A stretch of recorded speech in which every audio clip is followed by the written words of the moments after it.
Isaac. We're here at Maru Coffee. We're a LA-based roaster. We have a few cafes. We do some wholesale roasting, and this is our downtown shop.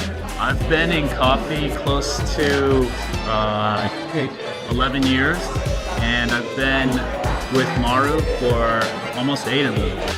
Arts District is a very cool neighborhood. There's lots of very cool people here. It's kind of a hub of fashion and art, creativity, music, and we've been here for, I guess 6 years now. So we were early on in this little area of Arts District, and it's just blown up since. We're going now into our roasting space. This was our first roasting space where we started. This is our lovely Giesen W15, the first roasting machine that we ever bought, and it's been great for us.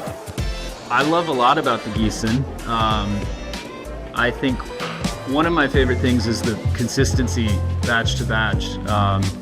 So I think the way that the drum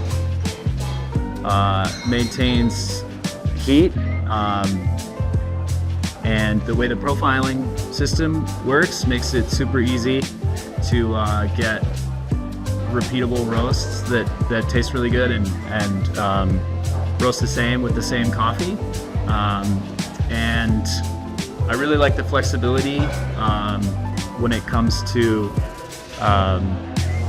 airflow control and burner control. Dialing in a recipe that works is fun and easy, and then super repeatable.